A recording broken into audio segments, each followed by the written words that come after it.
आज भी बहुत तेज बारिश हो रही थी। बारिश में भीगने से बचने के लिए रिहान एक घर के नीचे खड़ा हो गया था। बारिश रुकने के बाद रिहान अपने घर की ओर चल दिया। घर पहुंचकर उसने अपने हाथ पैर धोकर कपड़े बदले और खाना खाने लगा। खाना खाने के बाद वह छत पर चला गया और अपनी महबूबा को एक मैसेज किया और उसके जवाब का इंतजार करने लगा। छत पर चल रही ठंडी हवा ने रिहान को अपने आगोश में ले लिया और वह किसी दूसरी ही दुनिया में पहुंच गया। वह अपने प्यार के भविष्य के बारे में सोचने लगा। रिहान तबस्सुम से बहुत प्यार करता था और उसी से शादी करना चाहता था। तबस्सुम के अलावा वह किसी और के बारे में सोचता भी नहीं था। जब कभी घर में उसके रिश्ते की बात होती थी तो वह शादी करने से साफ मना कर देता था। रिहान के घर वाले तबस्सुम के बारे में नहीं जानते थे। वे सोचते थे कि अभी यह पढ़ाई कर रहा है इसलिए शादी से मना कर रहा है। पढ़ाई पूरी होने के बाद वह मान जाएगा। तभी अचानक रिहान के मोबाइल फोन पर तबस्सुम का मैसेज आया। उसका दिल खुशी से झूम उठा। उसने मैसेज पढ़ा और उसका जवाब दिया। बातें करते करते दोनों एक दूसरे में खो गए। तबस्सुम भी रिहान को बहुत प्यार करती थी और शादी करना चाहती थी। अभी तक उसने भी अपने घर पर अपने प्यार के बारे में नहीं बताया था। वह रिहान की पढ़ाई खत्म होने का इंतजार कर रही थी। ऐसा नहीं था कि दोनों में सिर्फ प्यार भरी बातें ही होती थीं, बल्कि दोनों में लड़ाइयां भी होती थीं। कभी कभी तो कई कई दिनों तक बातें बंद हो जाती थीं। लड़ाई के बाद भी वे दोनों एक दूसरे को बहुत याद करते थे और कभी किसी बात पर चिढ़ाने के लिए मैसेज कर देते थे। मसलन, तुम्हारी फेसबुक की प्रोफाइल पिक्चर बहुत बेकार लग रही है।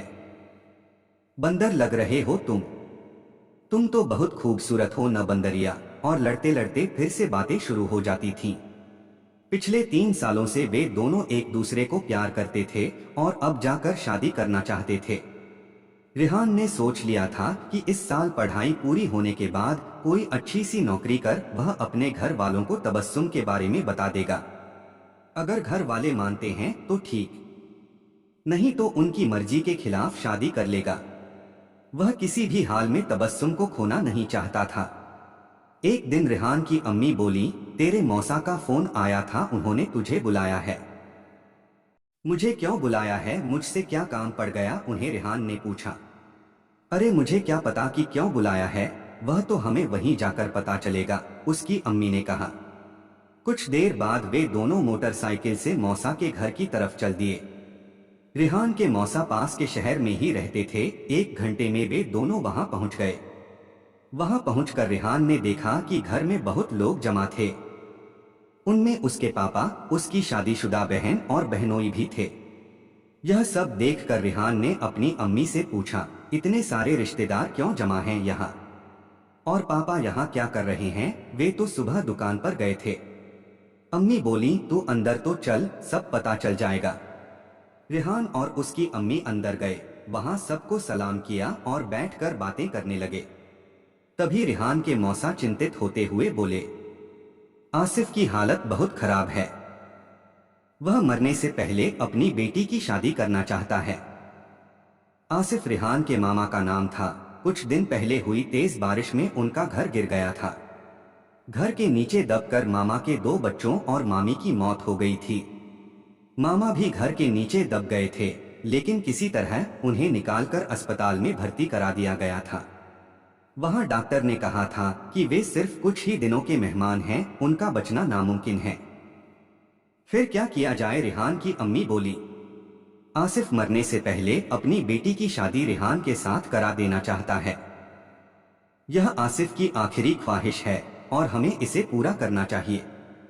मौसा की यह बात सुनकर रिहान एकदम चौंक गया।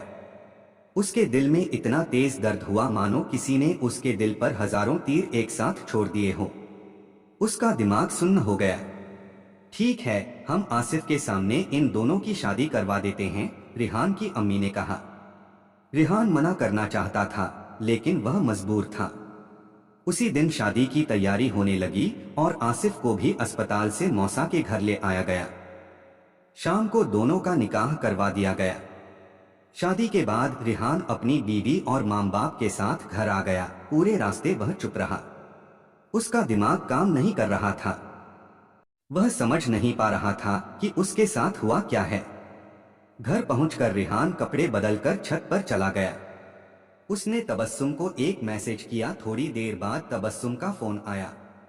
रेहान के फोन उठाते ही तबस्सुम गुस्से में बोली, कहाँ थे? आज पूरा दिन एक मैसेज भी नहीं किया तुमने। तबस्सुम नाराज थी और वह रेहान को डांटने लगी। रेहान चुपचाप सुनता रहा। जब काफी देर तक वह कुछ नहीं बोला तो तबस्सुम बोली, अब कुछ बोलोगे भी या चुप ही बैठे रहोगे? मेरी शादी हो गई है आज, रेहान धीमी आवाज में बोला। तबस्सुम बोली, मैं सुबह से नाराज हूँ और तुम मुझे चिढ़ा रहे हो। नहीं यार, सच में आज मेरी शादी हो गई है, उसी में बिजी था इसलिए मैं बात नहीं कर पाया तुमसे। क्या सच में तुम्हारी शादी हो गई है? तबस्सुम ने रोआसी आवाज में पूछा। हाँ सच में मेरी शादी हो गई है, रेहान ने दबी जबान में कहा। उसकी आवाज में उसके टूटे हुए दिल और उसकी बेबसी साफ झलक रही थी। ऐसा लग रहा था जैसे वह जीना ही नहीं चाहता था।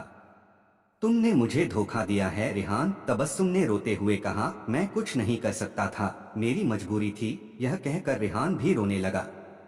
तुम धोखेबाज हो, तुम झूठे हो। आज के बाद मुझे कभी फोन मत करना कहकर तबस्सुम ने फोन काट दिया। फोन रखकर रेहान रोने लगा। वहां तबस्सुम भी रो रही थी।